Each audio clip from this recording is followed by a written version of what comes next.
Welcome to the Gospel Truth, everybody. I'm getting started a little late, still trying to figure out how to uh, how to do this program. Not this program, but the program the new program I'm working on. So anyway, I want to say hey to you all. I hope that you can see everything I want you to see on here because I don't have this pulled up just yet. And I'm going to see if I have this. If I can actually tell, because I don't know. This is a little harder for me to tell. Okay, there we go. Looks like we're live. I'm gonna keep referring back to this from time to time, and uh, try to check who's visiting with us. And I want to say welcome to y'all so far. Looks like my wife and John Bob Wilson has joined, Tim Ogles, and Jose Luis Espinoza. If I said that right, Brother Roy Runyon is with us tonight as well. Very thankful for that. Hope your wife's doing well. My dear brother. As a matter of fact, Tim Ogles, hope your wife is doing well. Hope you're doing well, Brother Tim. So I know that's uh, a lot to deal with. So anyway, I was just going to leave it at that. We have a lot that I want to talk about here tonight, and we're going to jump right into this. I'm glad that you're with us. You can also see us on Restoration Movement 2.0 on YouTube. I think I have settled on a new name for that. I want to have a name that's maybe that maybe more people than just in the Church of Christ would understand, which is why I want to change that name. So I'll be doing that pretty soon, I think, if it all works out. So I would encourage you to tell everybody about it. Go there and subscribe. I'm going to be working on a preterism education course. We'll see what happens. It's nothing in depth, but that's the way I want it to be. So I'm going to be posting that on YouTube. Right now, it's Restoration Movement 2.0, so go there and subscribe and comment. Say a bunch of stuff on there, because the more you comment on there, the better it is for us. It directs people there to that. And checking these programs here. One thing I can't figure out, this thing keeps telling me your bit rate is too high. Well, guess what? I don't know how to change it, or I would. So either way, I hope it doesn't mess anything up. I'll try to figure it out before the next time. Want to say hi to Keith, and it looks like Brent has joined us. Excellent to have you there. More than likely, Brent, you're probably just getting off of work. It's 3 hours. It's 8 o'clock here, but it's not where Brent is. He's in the land of eternal sunshine. Not, not. What's that place in Alaska? Not Alaska. In California. So we're glad that he's with us. Okay, so here we go. Let's talk about this. You see there that if I did it correct, and there's actually a title there, then you'll see that it's talking about the end of time. Well, I want to talk about that tonight, and one of the reasons I want to talk about this is I saw that somebody had made a comment about last week's show, and I'm good with that. I mean, I want the comments, that's for sure, and I believe that making comments is a good thing, even if you disagree with me. But I did not see this until I don't remember. Maybe this was last night late or this morning early or something like that. And I'll be honest with you. My life has turned totally upside down. I have no time whatsoever, and I can't even explain it. I don't even know why, other than to tell you that that's the way it is. And to get very much time, I'm really working on becoming a independent millionaire, and that's scheduled. I think that's scheduled for next week. So next week I should have $10 billion deposited in my account. Then I'll have all the time in the world. But until that happens, it's just going to be this way. So that's just how it is. So I appreciate y'all. I really do. I really appreciate how you guys tolerate this. But anyway, so I didn't see this comment. It was from a guy named Richie Cunningham, I think. Richard Cunningham. Um, anyway, he didn't like my comparative analysis of Matthew 12 and Ephesians 1. Now, what I was talking about last week was the end of time. And I had made some points, and the reason I was talking about this is because one of the brethren from our congregation, his name's Ray, has been dealing with his brother-in-law and some other family members who have pretty much written him off because he has conclusively and powerfully shown not only his family, but just about everybody that Ray talks with. He has shown them the simple fact that the Bible nowhere teaches the end of time. It's just simply not there. Now, I know you're saying, well, that's easy for you to say, and it is easy to say. Matter of fact, let me try this one more time. I'll show you how easy this is to say. The Bible nowhere teaches the end of time. We cannot find this in the scriptures. So we can take our Bible, we can open it, we can flip wherever you want to flip. And you might say, okay, well, doesn't Daniel 12 say the end of time? Okay, well, let's go over here to Daniel 12 and let's look at this.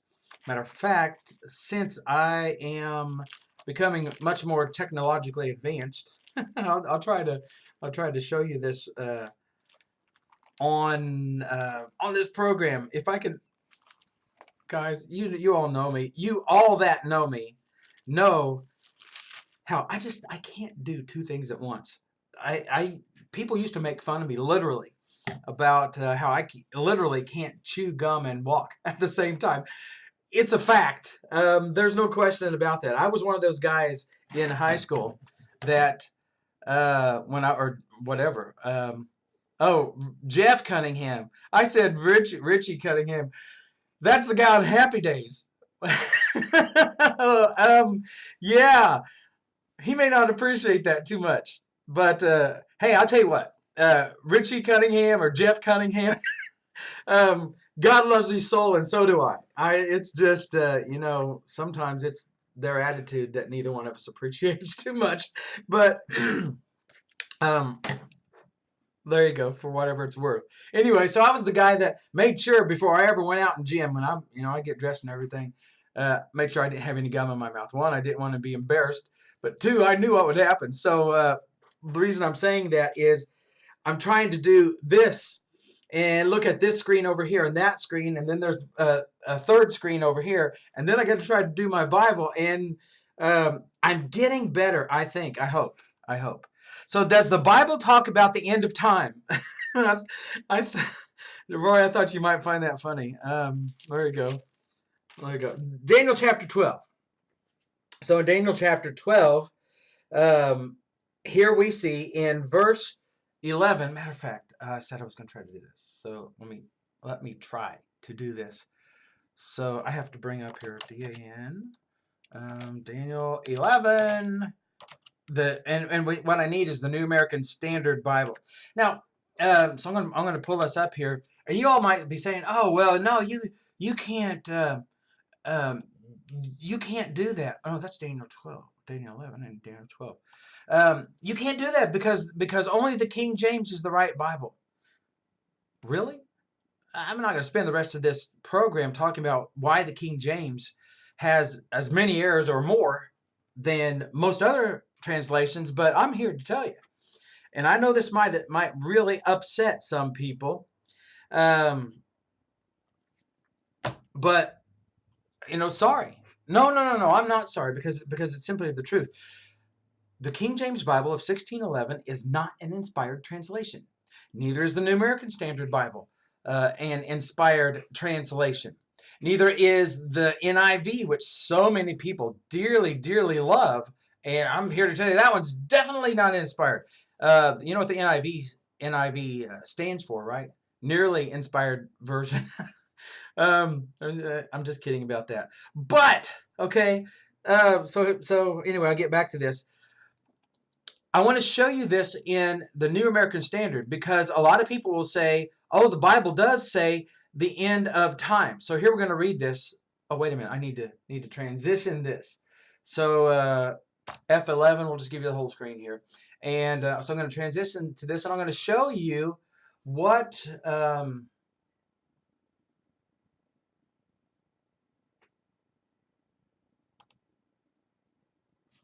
okay, so there we go. I think I got it right now. So I'm going to show you what this is, the New American Standard Bible, Daniel chapter 12.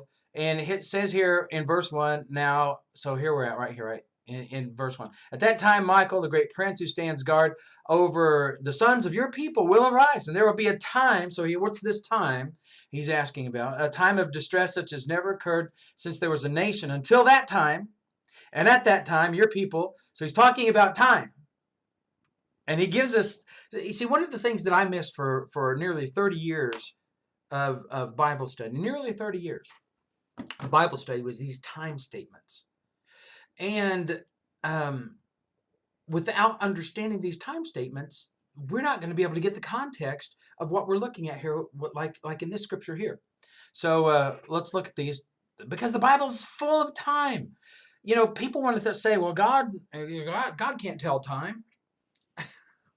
Really? God can't tell time? So God made the sun and the moon and the stars. He set them in the firmament, Genesis account teaches us, and he set them there for signs.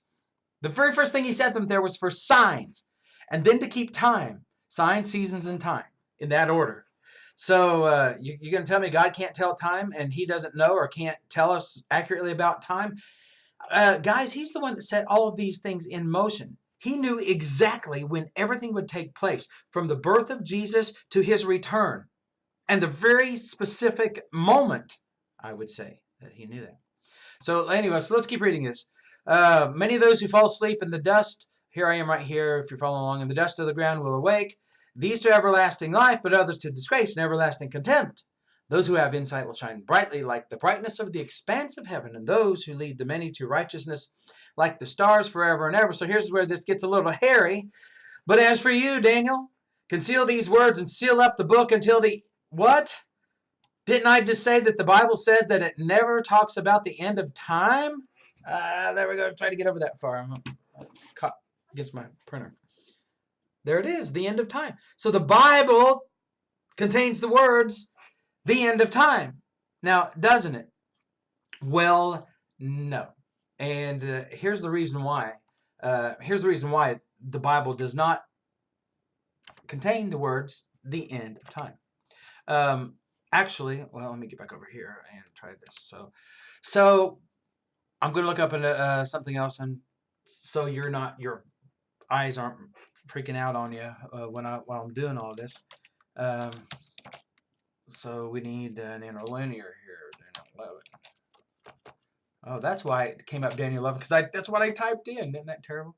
So I'll bring this up and I'll show you here what this is. So, and we can show you lots of other ways here too. Let's resize this so that it's actually legible. And so here's Daniel chapter 12 in the interlinear. I'm going to go to verse 4. If you ever notice when you look up something in the interlinear, or maybe some literal translations and so forth, it kind of looks like it's backwards. Well, that's the way, I went too far. That's the way the Hebrews would write, from right to left, not left to right like we do. So anyway, it says here in verse 4, if I can move this, okay.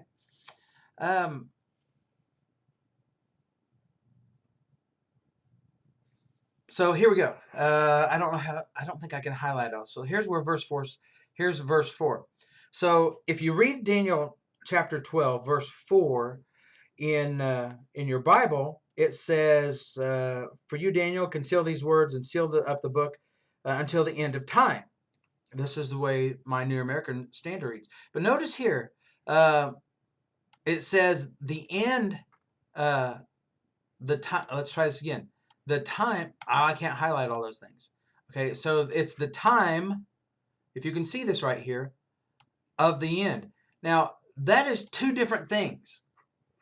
The time of the end and the end of time are two different things. Now, you'll pardon me. No, don't pardon me. just think about this.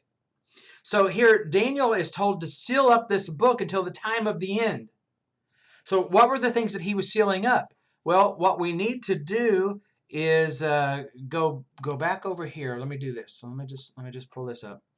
We need to go back over here, and we need to go look at Daniel chapter 12 and verse 1. So it says, at that time. What time? Okay, this is the time of what? Verse 4. Now this is, I like the New American Standard. A lot of people don't. But one thing, the more I study, the more I see the simple facts. This is a bad translation right here. Now in other places, it is translated by the translators, time of the end. But not here. They didn't do that. So this is one of the problems that has caused us in our generation and subsequently many, many generations to believe that the Bible teaches that there's an end of time. Instead, it's not. Okay, so do you see there in verse 1 is talking about at that time.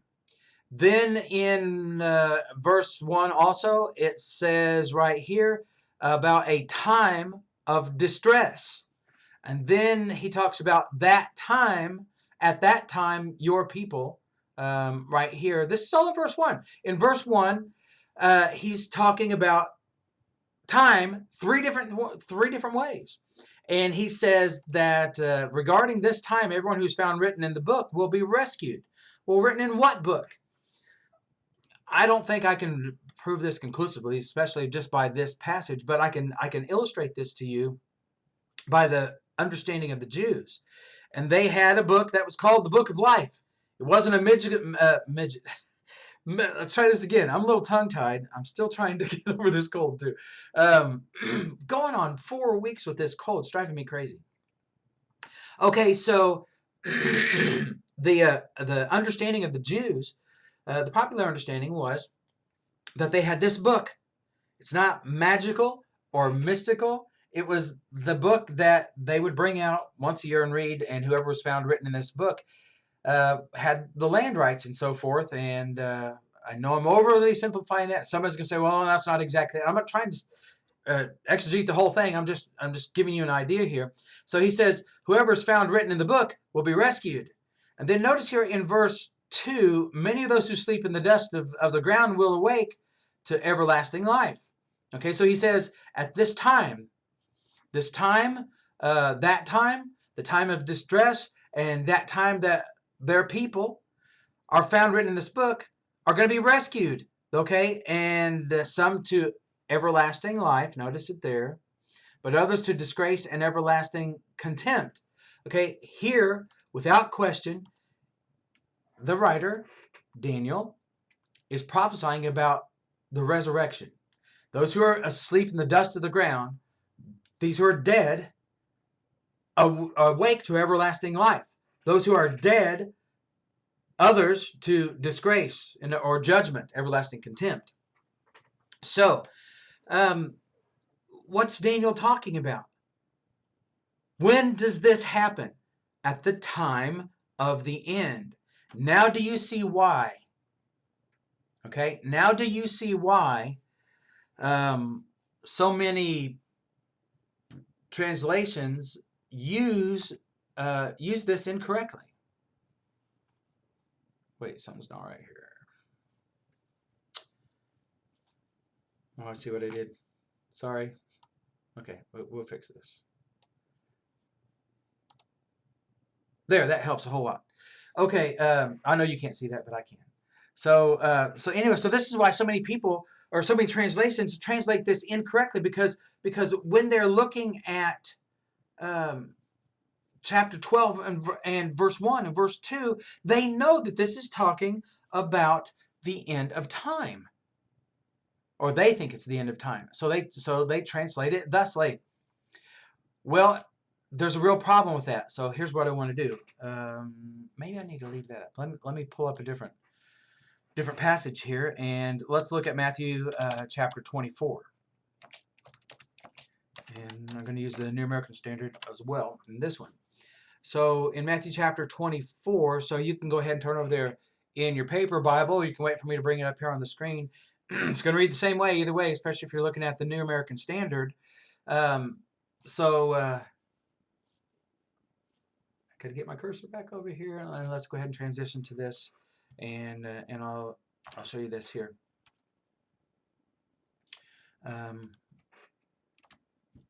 Okay, so Matthew chapter 24. Here you've got Jesus saying he comes out of the temple and he's going away, and his disciples come up to him, and he said to them, "Do you see all these things I say to you? Not one stone here will be left upon another which will not be torn down." So they're obviously talking about the destruction of Jerusalem, because they've just been walking around. Jesus has been telling them that the persecution was going to come and so forth, and they pointed out the beautiful buildings to him. And in the Jewish mind, Jerusalem was built so tough and so rugged that it could never be overthrown. They thought that God had been with them for 1,500 years, and Jerusalem would never be destroyed. And when Jesus tells them this, they really had, we, from our perspective, have to look at it how they saw it from their perspective. So they were essentially saying to him, "You're telling us that all these things are going to be destroyed? No, not again." And then it says there, as he was sitting on the Mount of Olives, they came up to him and said, "When will this happen? Okay, tell us, when will these things happen?" Do you see that there? "And what will be the sign of your coming?" Now, if we were to look this up, I wish I had a better way just to toggle right to this. I'll figure that out maybe one of these days. You would see this word coming right here is the word parousia. And parousia is, look it up. It's the definition of it is the second advent of the Lord. Do you know what that is? That is his second coming. Okay? That's his return, the second coming, the return of the Lord. Now, what did they associate his parousia, the sign of his parousia, these things happening, the sign of his parousia, what do they associate that with? Well, let me show you this. The end of the age. This, my friends, is the time of the end. The apostles understood it.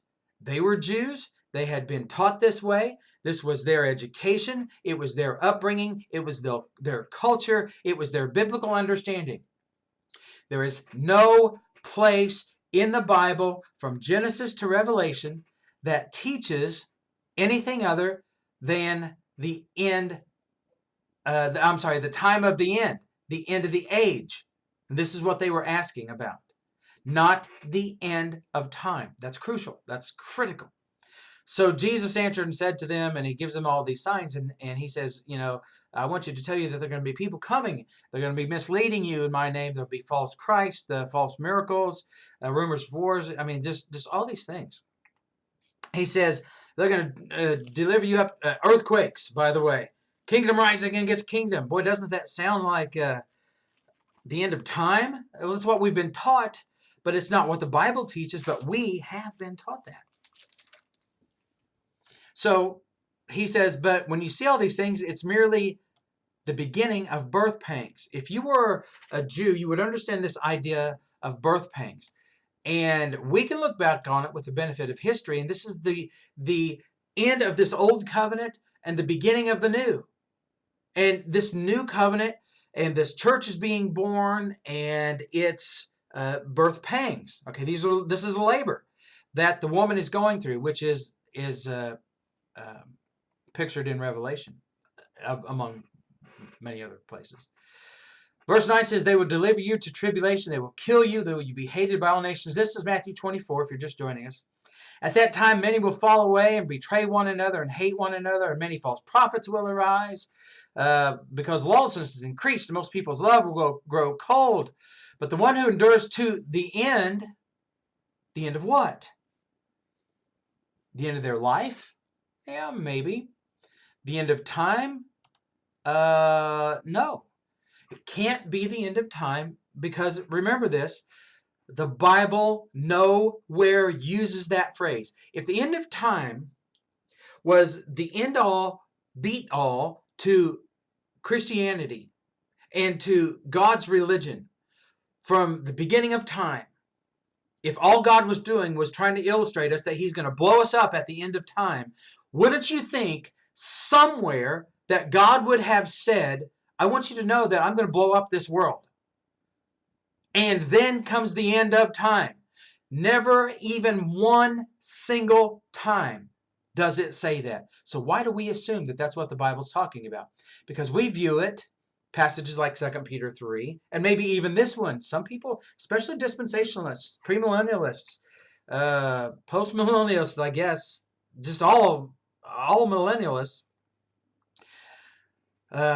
read things into this that Jesus did not say. It's simply put, Jesus didn't say this.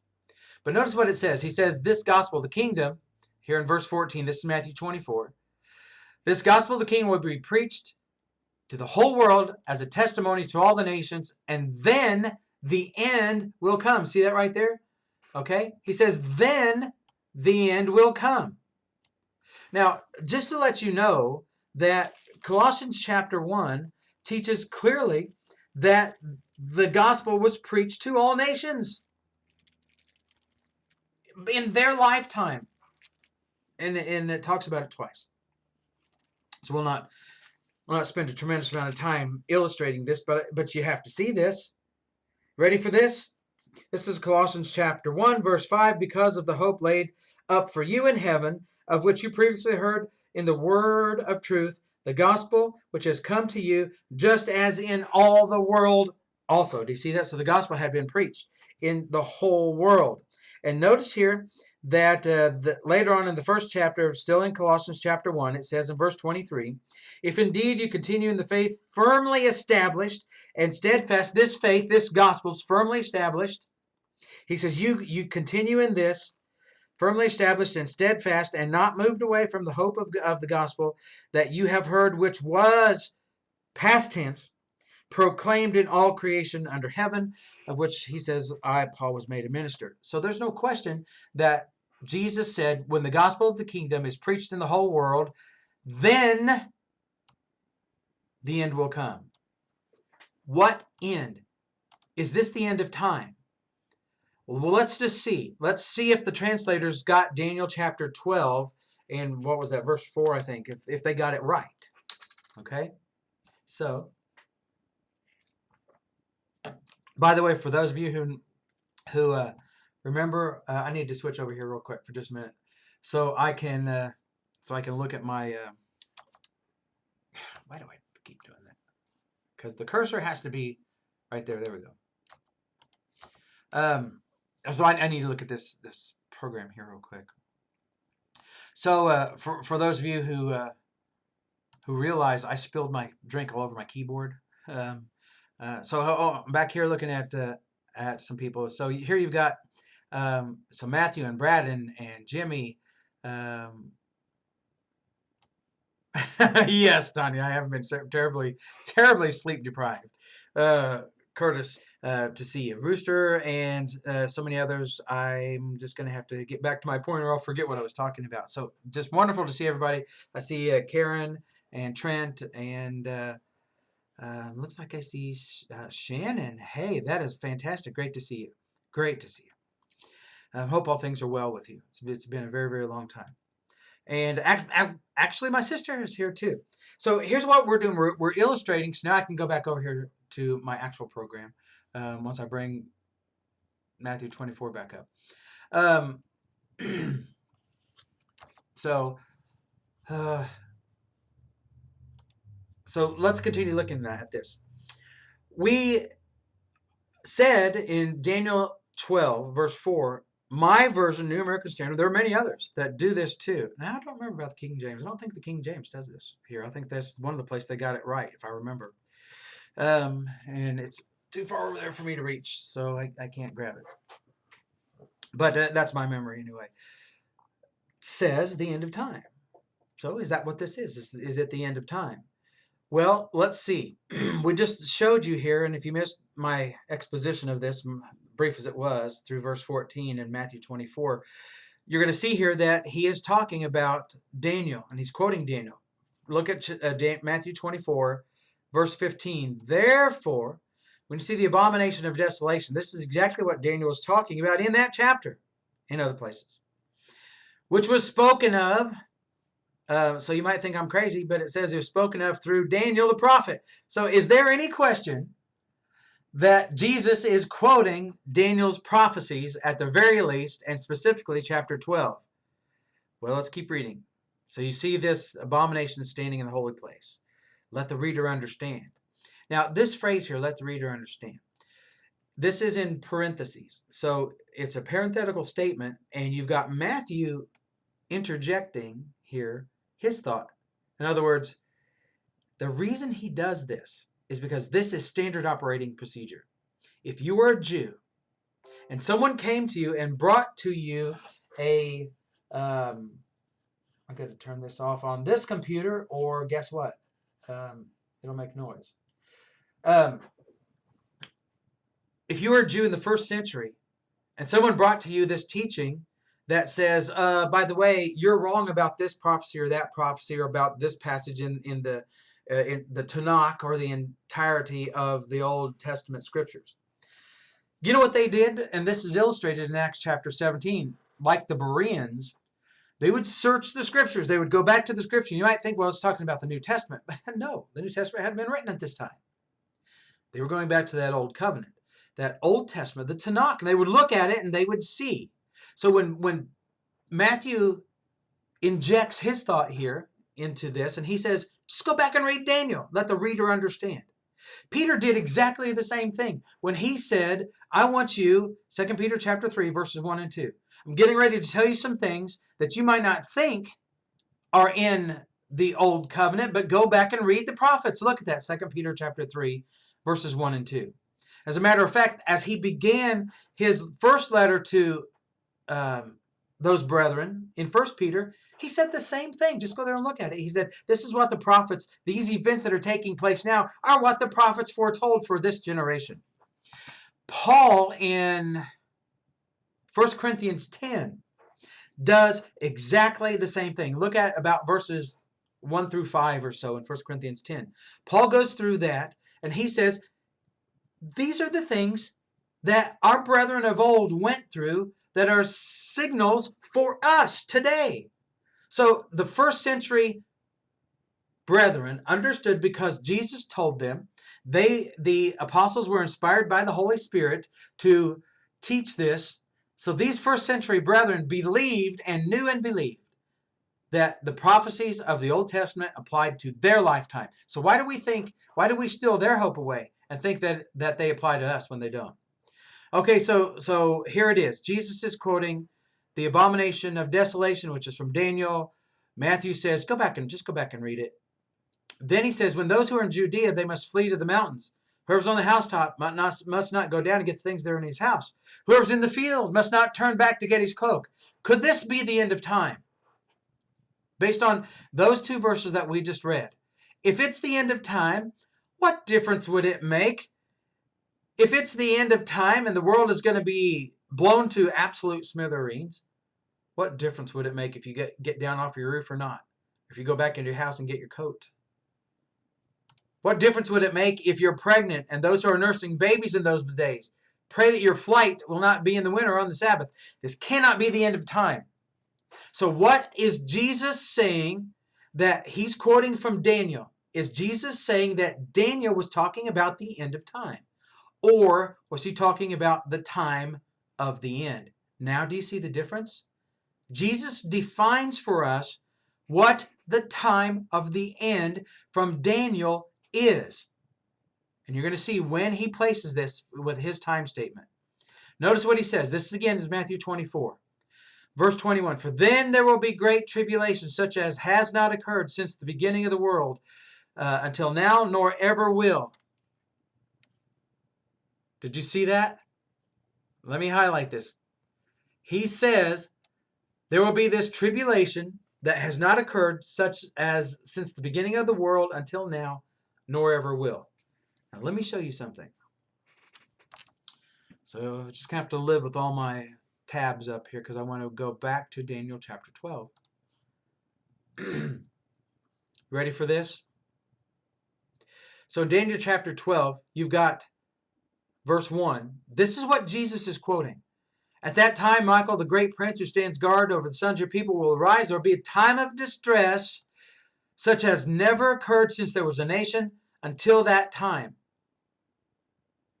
And Jesus, in Old Testament prophet, perfect form, being a prophet himself, clarifies this, and he says it will never happen again. Do you see that? There will be a great tribulation such as has not occurred. He's directly quoting Daniel. Jesus is explaining to us what Daniel's phraseology here, oh, you don't want that one. What Daniel's phraseology here is about the time of the end. Mine says the end of time. So whether the translators want to put end of time in here or not makes zero matter, because it's how Jesus and the prophets define these things. And not how they define them, but also included in that is when they define them to be. Notice what it says. Unless those days had been cut short. I'm back at Matthew 24, verse 22. No life would have been saved. This simply cannot be the end of time.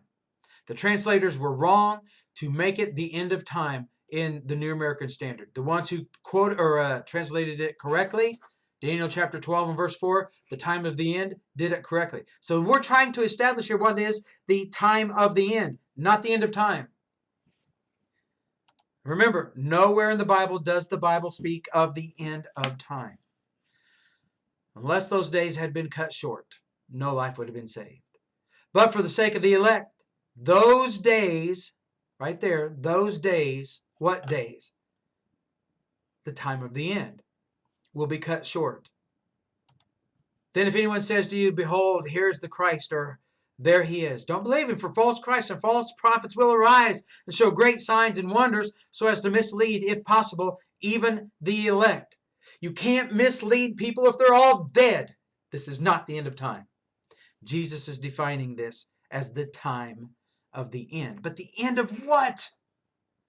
The end of what? He continues on here to show this. If I spend the rest of our time right here in Matthew 24, then this is just fine. Because Jesus defines what the time of the end is and when the time of the end will occur. We'll keep watching. We're gonna show you this. So verse 25, behold, I have told you in advance. So if they say to you, behold, he's in the wilderness, do not go out. Or behold, he's in the inner rooms, do not believe them. For just, wait a minute, just as the lightning comes from the east and flashes even to the west, so will the coming of the Son of Man be. Do you remember the word that was used? So I'm going to come back here and show you this. In verse 3, they're coming. Remember we defined this. This is parousia. This is second advent. Look it up. And I can tell you this for all those Richie Cunningham types that so I think now I'm going to use this term, maybe, I don't know, Richie Cunningham as a general term for futurists. I don't know. Anyway, so all these types, they want to say, okay, well, I heard my wife, I heard her in the other room. I don't know what she was saying, but I'm being nice, honey. I am being nice. I don't want to besmirch the name of Richie Cunningham and his good reputation.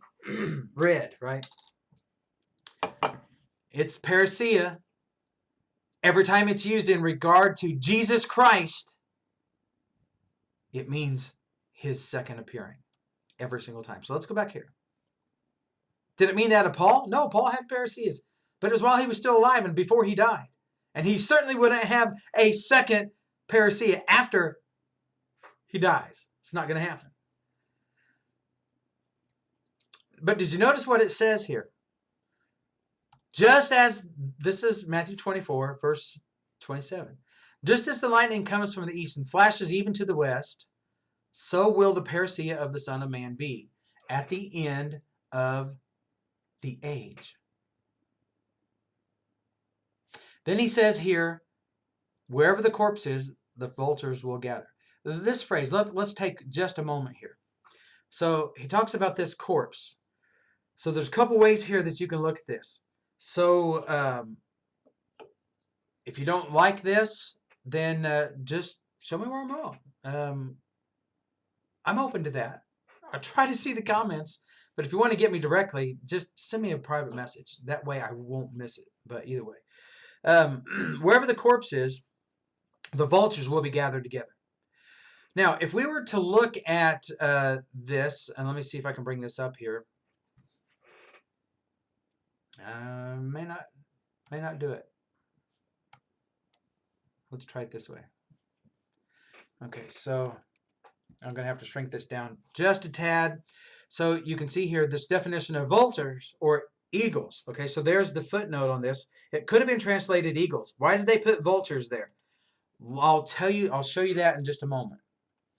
And once you start seeing this stuff, you start going, oh man, these scholars still have their own agenda, don't they? Yep. Okay, so anyway, so let's look at this. Wherever the corpse is, there will the vultures gather together. So you've got this idea of corpse. Well, what is a corpse? A corpse is a dead body. What are the vultures? They're the birds that come and eat the dead body. Okay, so if you're trying to promote a futurist paradigm that says the Lord's coming back in the future, you would want to translate it this way. And I'm still fine with that, to be honest with you, because we understand that he's using some apocalyptic language here. No question. He says the lightning comes from the east and flashes even to the west. This is apocalyptic language. This is figurative language. So will the coming or the parousia of the Son of Man be, just like this apocalyptic language. And then he uses a parallel statement. Wherever the corpse is, there the vultures will gather. So where is this lightning going to appear? Where the corpse is. What is the corpse? Dead body, dead bodies. Let's go with the plural form of this. Wherever the corpse is, you got a dead body. There the eagles, remember we illustrated that the eagles would be there. That's the standard of the symbol, rather, for the Romans. That was their sign. They were the eagles. Who destroyed the temple? God used Rome to do that. No question about it. Rome was God's pawn and arm of vengeance, by the way, in taking care of his people in the first century. Just as he had used Babylon and others in the Old Testament. Okay? So wherever the corpse is, you get all these people who are dead, and there's where the vultures are going to gather. Is this a glimpse into their near future, about 40 years after this, roughly? Almost, maybe not exactly to the day, but it's 40 years later. Wherever the corpse is, there the vultures will gather. Now, that's what happened. There were 1.2 million, I think, Jews murdered in Jerusalem. The bodies were stacked high, several feet high, higher than a man would stand. Blood was so deep they were wading through it. I hate to be graphic, but I have to here. Women were eating their own children to survive. This was a horrible thing. And I've heard people say people in the first century could have cared less about the destruction of Jerusalem. If that's your true belief and you really feel that way, you are so out of touch with the Bible and the people who were the recipients of the New Testament that I'm just sorry for you. I'm sorry you've missed such richness. So wherever the corpse is, wherever all these bodies are, there the eagles are going to be gathered together. This is without question, in the very physical sense, a glimpse of the coming destruction of Jerusalem. Now let's look at this in a spiritual sense. So you've got wherever the corpse is, or you've got this body. This body, that's same as talked about in Romans 8, Romans 7, Philippians 3, John 5, 20, 29. You've got this body, okay? So we can see in a spiritual sense, it's this body. And we know God was dealing with his children, and he was punishing them, and they were being judged, and they were being systematically taken out and dispersed and destroyed, never to be the nation of Israel again. It's the body of Judaism. It's the body of Moses. It's the body of this old covenant people. So wherever this old covenant people is found, and they're slaughtered, Guess who's there? The eagles. So whether you look at it as, which is Rome, you're not going to get away with saying it's anything else. You want to look at it in a physical sense? Fine, let's do that. You want to look at it in a spiritual sense? Fine, let's do that. But either way, it points to the destruction of the temple. Yeah. How do we get away without seeing it that way? I'm just here to tell you, you have to understand this from their perspective. You have to look at it from the way they saw things in the first century. If we don't do it that way, then we're missing the message. And don't think for a moment that the message is not for us. It is absolutely for us.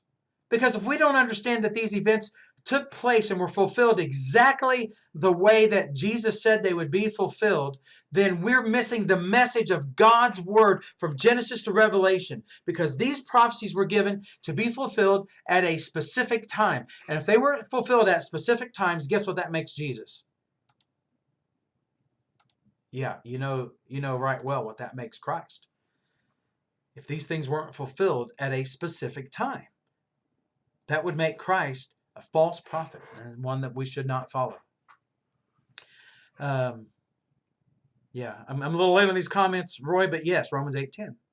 The body's Christ is in you. The body's dead. And it's not a physical body. Try to make that one a physical body. That'd be a great recruiting tool, wouldn't it, for Christianity? Hey, become a Christian and you're going to die. Nobody's going to do that. They're all going to think you're nuts to begin with. And secondly, that's not what it's teaching. It can't teach that. It's impossible to teach that. It's impossible. All right. Now, I'm going to go back to Matthew 24. So let me transition back here. So we're at Matthew 24. So I'm still showing you that Jesus now, if you're just joining us, you're going to need to go back to the beginning of the video and study this out and follow the study because it's just too much to go back over. But essentially, we're showing that Jesus is defining, this is the analogy of faith. Okay, this is a hermeneutical tool or principle. The analogy of faith, we're letting the scriptures interpret the scriptures. And here Jesus tells us what the end of the age or the end of the time of the end, or as the New American Standard put it, the end of time is. We just showed you here that no matter how you look at verse 28 in Matthew 24, it's going to point to the same event.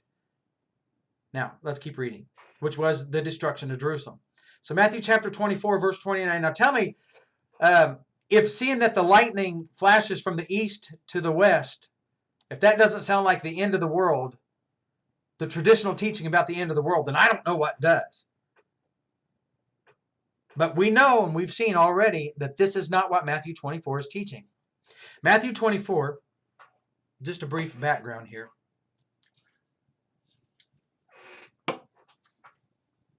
Matthew 24 is the center or the hub, the Olivet Discourse, is the center or the hub of all teaching about the end from Genesis to Revelation. Everything in the Old Testament is pointing up to what Jesus is talking about in this chapter. Also Mark 13, Luke 21, and John's version of the Olivet Discourse, which is Revelation.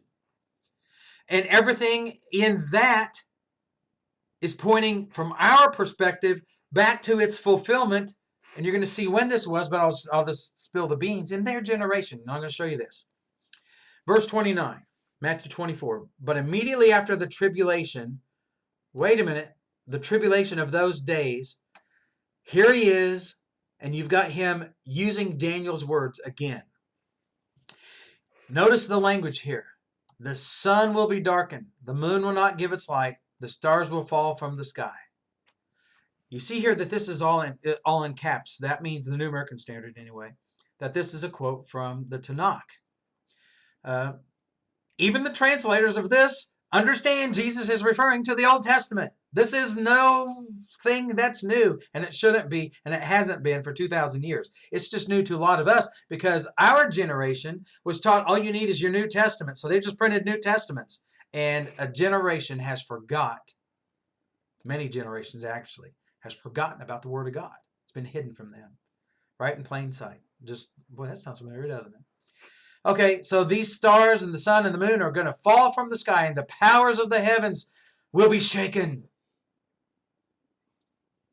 And then the sign of the Son of Man will appear in the sky, and all the tribes of the earth will mourn, and they will see the Son of Man coming on the clouds of the sky with power and great glory. Is this the end of time? I know. Some of you are all out there going, yes. See, he's back and painting himself into a corner. He can't get out of this one. I don't have to get out of this one. Jesus tells us when this is going to happen. He tells us when the sun and the moon and the stars are going to fall from the sky and they're not going to give their light. He tells us when the heavens and the powers of the heavens will be shaken. He tells us when the sign of the Son of Man will appear in the sky. He tells us when all of the tribes of the earth will mourn and they will see. What does this mean here? They will see the Son of Man coming on the clouds of the sky with power and great glory. What does that mean? If you have ever sat one Sunday morning in a pew, in a church, anywhere in America in the last 40 years, we'll use a biblical generation, or the last 100 years, or the last 200 years, you have heard this be preached long and hard, that when Jesus comes back on the clouds, it's the end of time. And they'll quote Acts chapter 1, 9 through 11. He's coming back exactly the way that he left. So that's a whole other study, by the way. Let's keep reading, verse 31. He will send forth his angels with a great trumpet. They will gather together his elect from the four winds, from one end of the sky to the other. This has got to be the end of time, doesn't it? Let's keep reading. Verse 32. Because the answer is getting ready to be thrown in your lap. So get ready. This is heavy. It might hurt you when it lands. So get ready to catch it. What are all these things that Jesus is talking about? When Jesus said, the sun, the moon, the stars are going to fall. You're going to see me coming back on the clouds with my angels to shake the heavens and the earth. Now learn the parable of the fig tree, verse 32, Matthew 24. When its branch has already become tender, puts forth its leaves, you know that summer is near. I don't have nearly enough time to talk about verse 32, but let me summarize it this way. He's talking about harvest. The parable of the fig tree. If you have a fig tree, just make a comment there if you're on Facebook or on YouTube for that matter. You can still make a comment. If you have a fig tree, tell us when you know it's getting ready to put forth its figs. I've never had a fig tree. Now, I can look this up on Wikipedia or on the internet, and somebody out there in the world's got a fig tree. And guess what? They will be able to tell you, just like I could have when I was a kid, and my dad had about, I think there were 22 apple trees or something like that on our property. We had some pecan trees. We had some peach trees. Yes, in Indiana, the peaches didn't get very big, but we did grow them.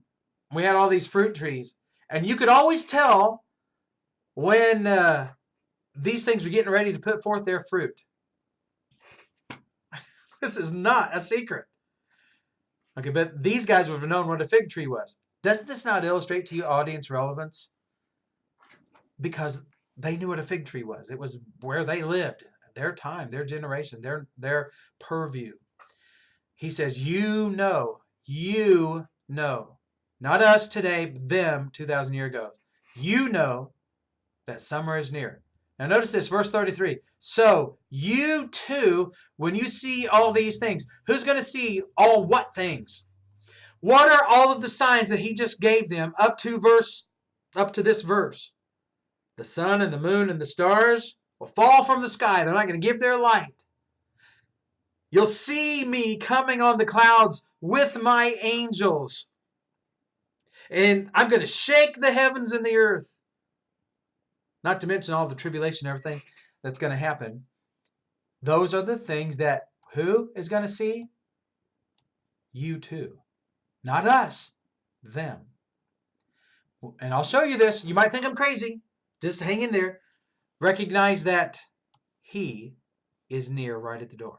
He is near right at the door. He says, when you see these signs, recognize, oh no, I don't want to do that. Recognize that he is near. Who is the he? The Son of Man. This is the question being answered from verse 3. Who is he? Well, they said, when will your parousia be? They're talking about his second coming. Notice what it says. Truly I say to you, this generation will not pass away until all these things take place. All what things? If verse 33 is talking about the sun and the moon and the stars doing their thing, Jesus being seen on the clouds with his angels for judgment, then verse 34 is talking about the exact same thing. And he said, this generation will not pass away until all these things take place. When is the second coming of Christ, based on Jesus' words, going to happen? In their generation. How much clearer does it have to be when Jesus said, you will see me coming on the clouds with my angels? How much clearer does it have to be? And why did we miss it? We missed it because you can be told a lie 1,000 times and you believe it. But when you see the truth for the first time, it just makes you mad. It's easier to believe the lie you've been told 1,000 times than it is to see the truth for the first time. And if you were brought up believing that you're superior to everybody else, rare is the individual who ever sees it otherwise. If you're brought up believing that Pontiacs are the best cars ever, it's going to be tough for you to get out of that. Likewise, if you're brought up with, especially with some religion, you might be able to see that there are better cars than old Pontiacs, which that's opinion, right? But when it comes to religion, we're all taught to believe the way we were brought up, not to believe the way the Bible teaches us. It just so happens that a great many of us in this world are taught pretty close, kind of close, somewhat close to what the Bible already teaches, which makes it even harder to show somebody that they're wrong about what they believe about the Bible. But here it is, as plain and simple. Jesus just laid it out that the time of the end comes in their lifetime. And he quotes Daniel. Daniel said that the resurrection would happen when? In their lifetime. Jesus said these events and the resurrection, by the way, is this gathering together the elect from the four winds of one sky to the other. That's the resurrection. It entails the resurrection. The resurrection. Yes, I'm talking about the resurrection. Dead people coming out of the graves. I will use that term the way it's used in John 5. That's fine. It works just fine. Because if you're dead, you have a grave. It's just that simple. I have to be more complicated than that. Okay. But we're not done. So here in verse 35, after he says all of these signs, all of these things that Daniel was talking about, the resurrection, the judgment, when it comes, then it's happening in your generation. Jesus being the epitome of a prophet, the prophet, period. And he defines when all these things are going to take place, which they defined too all those years ago. They just didn't know exactly when it was going to happen. Jesus knew when it was going to happen in their lifetime. Let me show you this. He doesn't stop. It's not ambiguous. He says, verse 35, heaven and earth will pass away. Let me get this here. But my words will not pass away. All right. heaven and earth will pass away, but my words will not pass away. Is this heaven and earth right here?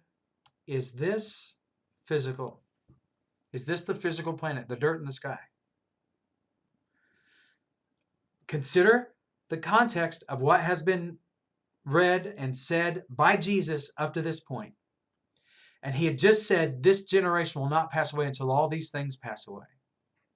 And then he says, heaven and earth will pass away, but my words will not pass away. Okay, so here's what we're going to do. I want you to, I have to bring this up. Matthew chapter 5. So here's what we're going to do. We're going to go to Matthew chapter 5.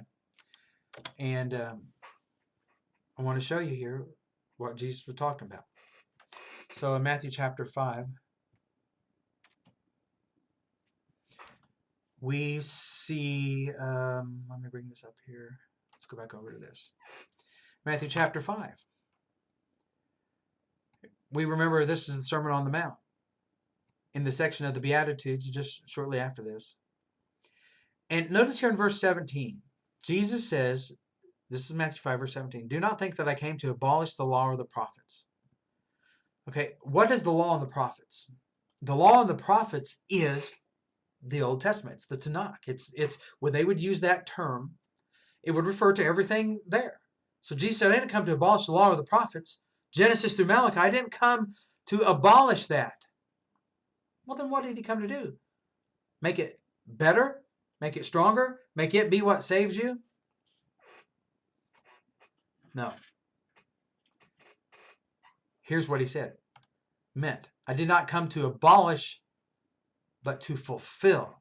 So Jesus said, I came to fulfill the old law, the law and the prophets. And if there's anything in the prophets or anything in the law that prophesies about Jesus coming back for the second time, he said, I came to fulfill it. And you're going, okay, well, I have no problem with that, but it hasn't all been fulfilled yet. Well, listen to this, verse 18. Truly I say unto you, until heaven and earth pass away, not the smallest stroke or letter shall pass from the law until all is accomplished. So Jesus said, this is the same phraseology that was used right here in Matthew 24 and verse 35. Heaven and earth. So in Matthew 5, verse 18, Jesus said, truly I say to you, until heaven and earth pass away, not the smallest letter or stroke shall pass from the law and the prophets until all is accomplished. You might say, well, you're putting prophets in there. Hey, I'm just showing you what Jesus said and showing you how he used his own language. And he says it that way, so we just have to accept it. Or you have to turn it into something that he did not say. In Hebrew parallel form, he's referring back to what he had already said, law and the prophets. He doesn't have to say every time, just like you and I don't have to go back over every last detail of everything that he had just said. Remember, you know how thick the whole Bible would be? But they spoke like we do. So there you go. Truly I say to you, until heaven and earth pass away, not the smallest letter or stroke shall pass from the law until all is accomplished. Here's what this means. If everything from the Old Testament has not been fulfilled, then we must still follow that old law. It will not pass until it's all fulfilled. Now, if you want to make this heaven and earth here a physical heavens and earth, I would just go ahead. That means we're still under the old law. And Jesus said, I'm going to fulfill all of that and take the law out of the way so that you can have a new covenant. That's the prophecy.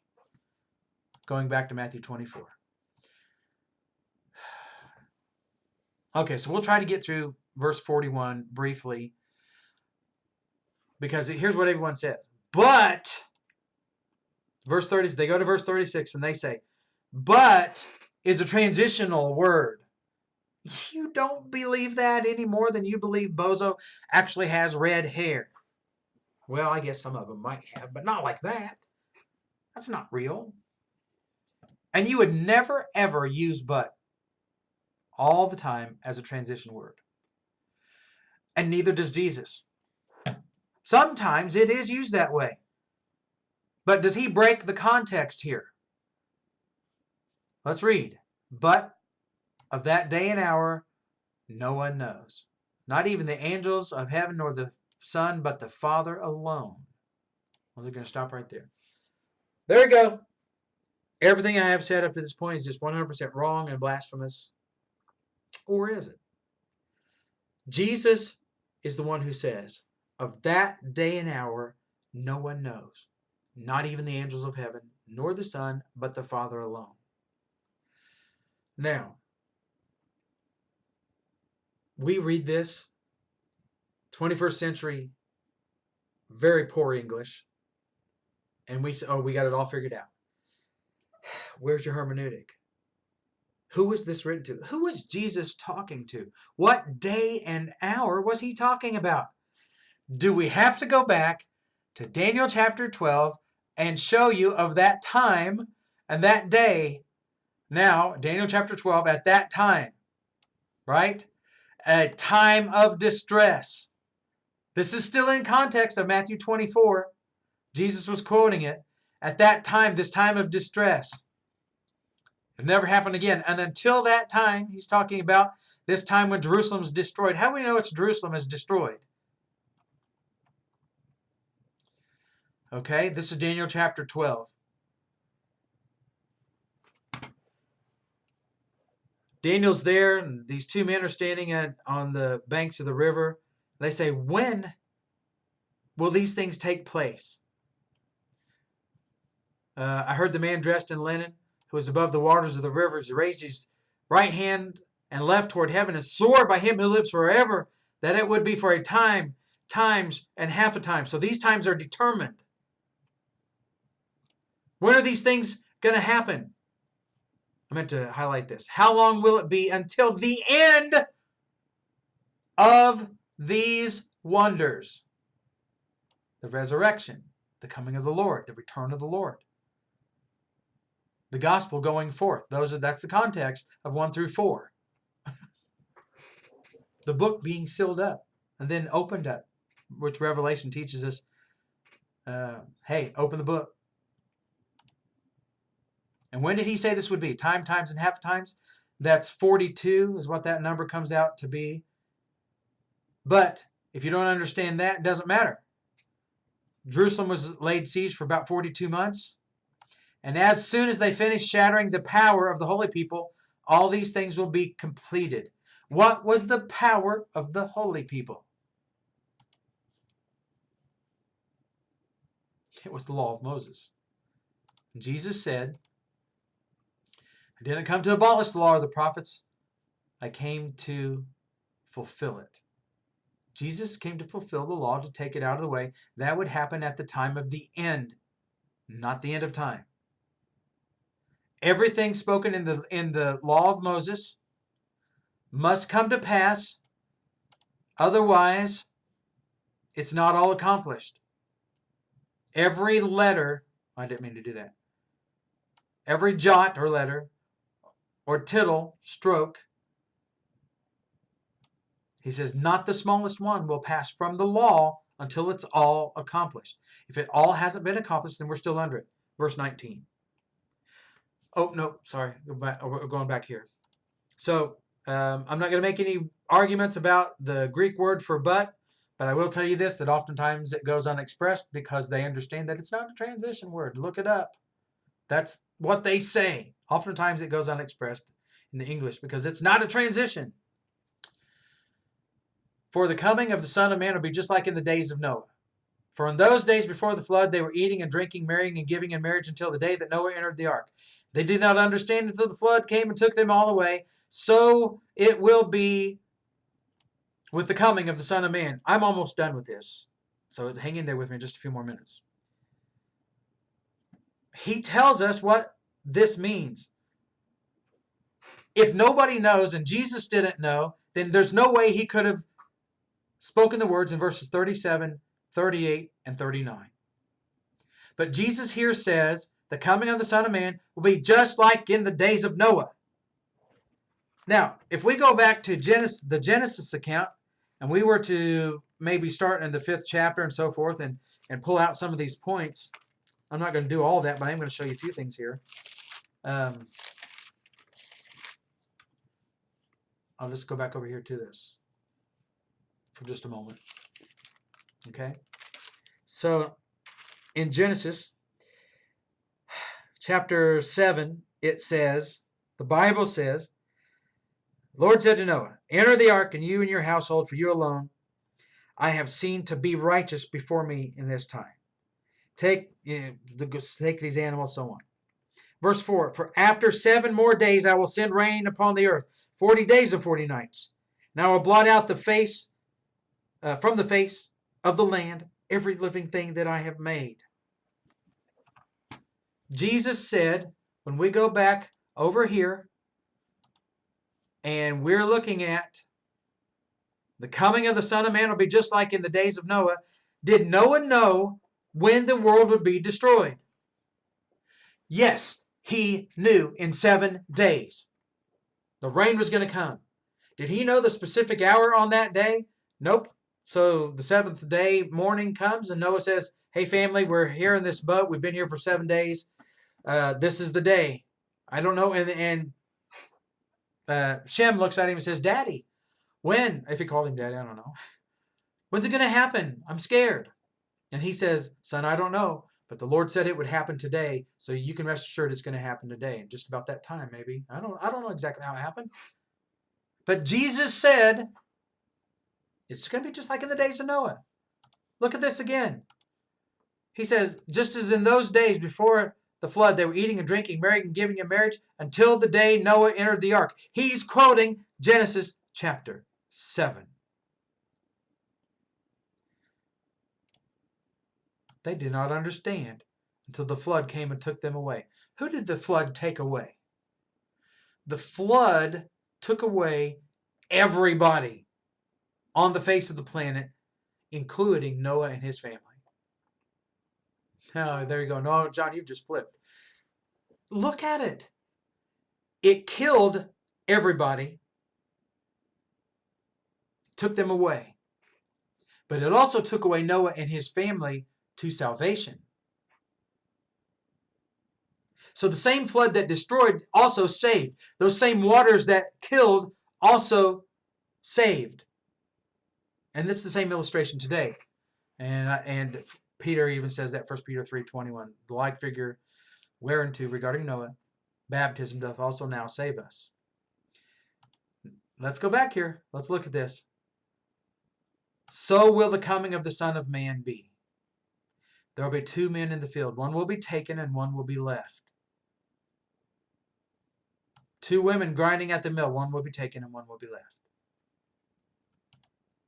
Now, the one taken and the one left, who are they? There's so much here. I just don't even. We need a week's worth of these videos, an hour and a half a piece, a couple hours a piece, just to go through 36 through 41. Well, here's the way this worked. Real quick, you got to go back to the Old Testament. How does the Bible interpret these things and give us the information to be able to interpret this? So when Daniel was taken during the siege of Jerusalem by the Babylonians, and then there were some left, who benefited? Daniel, because he was taken, or the others because they were left? Or were the ones that were left benefited because they were left and they didn't have to be taken into slavery? No. No matter how you look at it, Daniel, it wasn't as bad for him, but he was still a slave. He was taken away from his homeland. He watched the temple be destroyed, all the things that were precious to them. Many were killed because of that siege. Just like in the days of Noah. There will be 2 men in the field. One will be taken and one will be left. 2 women will be grinding at the mill. One will be taken and one will be left. So, the one thing that I have to point out to you, okay, remember this? So we're in Matthew chapter 24. Talking about the time of the end. not the end of time. Remember, the Bible nowhere says the end of time. I'm almost done, just a couple more minutes. They asked the question, tell us, when will these things happen? What will be the sign of your coming and the end of the age? Remember what we said coming was? Maybe I should have brought up the definition of this for you. But since we're running out of time, just look it up. Parousia. It means the second advent. I can tell you, when you do an analysis of the term parousia used for Jesus in the scriptures, it's referring to either one time, his first coming bodily, physically, his first advent, and then the rest of the times, his second advent. Never a third or a fourth or a hundredth.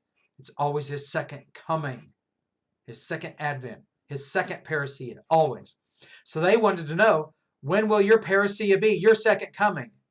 And they associated that with the end of the age. And Jesus went through his exegesis and proved that the end of the age was the time of the end, which is the covenant of Moses, the time of the initiation of the covenant of Moses. For Mr. Cunningham, he said there is no Mosaic age. There was an age, a time period, when the covenant of Moses was enacted by God for a reason. Anyway, so that was at the end of the age. The parousia was at the end of the age. They knew that. We get down here to verse 27. And remember what it said, just as the lightning comes from the east and flashes even to the west, so will what? The coming of the Son of Man be. He's still talking about his second advent, his coming, which everybody gets whenever you see Jesus coming in the clouds. The sun and the moon and the stars are all darkened, and the moon will not give its light, and the stars will fall from the sky, and the powers of the heavens will be shaken. And then the sign of the Son of Man will appear in the sky. And then the tribes of the earth will mourn, and they will see the Son of Man coming on the clouds of the sky with power and great glory. He will send forth his angels with a great trumpet. They will gather together his elect from the four winds, from one end of the sky to the other. When is that? That's the second coming of the Lord. Everybody knows that. Jesus verifies this by saying that this generation will not pass away until all these things take place. Heaven and earth will not pass away, but my words will not pass away. Heaven and earth, we didn't cover this, but Deuteronomy 31 and 32 and Isaiah 65 and 57 and on and on and on and on and on. There's so many times that heaven and earth is used to illustrate a political system, a people of that system, whatever. And here he is referring without question to the law of Moses, as we illustrated from Matthew chapter 5, verse 17 and 18. And then, if that's not bad enough, of that day and hour, it says, of Jesus. He says, not even the angels know. We could have went to Zechariah 14 and illustrated to you that only the Father knows this day. Zechariah 14, if you look at it in the context of 12, 13, and 14, clearly puts this quote at the destruction of Jerusalem, the final destruction of Jerusalem, in their lifetime. Remember, their generation, verse 34. But has the context changed? Because in verse 39, here we see that word again. So will the coming of the Son of Man be. Just like in the days of Noah, all of these signs will happen. They'll come to fruition. And you'll know that it is my what? Parousia. Context does not change. It doesn't change. Then we don't have time to go through this, but 42 and following, Jesus describes what this coming is. It's like the thief, so on and so forth. The landowners, the masters of the slaves, and it's to come in their lifetime. Okay, so that's pretty much it. And I just got started. I didn't even talk about really the things that I intended to talk about and illustrate the age of Moses and what that is. But I think that's pretty good. So here's the thing. Just like is it Morpheus? Yeah, Morpheus. Which one are you going to take? The red pill or the blue pill? These are M&Ms. Which one are you going to take? You know, now I don't remember which one was the one that brought you to reality. I think it was the red pill. I don't remember. But those are your only choices. That's your only choice. You know, our only choice is to accept the truth. And if we don't accept the truth, then if you don't accept the truth, the only thing you're left with is a lie, not the truth. Now, we just went all this, hour and 20 minutes and illustrated to you that Jesus told us what the truth was. What are you going to do? The red pill or the blue pill? Come into reality. Stop believing the lie that you've been told 1,000 times. Believe the truth. That's where we're at, guys. I certainly appreciate you being with us here tonight and talking about these things. And I know this was kind of long, but I do appreciate it. And I hope that you study it out. I hope that you share this video. Post it on your timeline. You want to get lots and lots of comments. And if you want to stand up for the truth, I'm not saying, okay, don't take it because I told you that it's the truth. Don't say, okay, well, John just gave us the truth. I believe I did. But what you're doing is you're going to create in the minds of the people that you share with a need and a necessity to look at this and to say, is this true or is this not?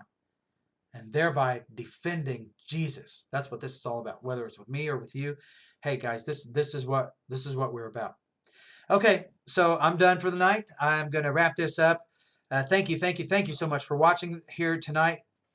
Share this. Go to Restoration Movement 2.0 on YouTube if you have already subscribed there. Thank you so much.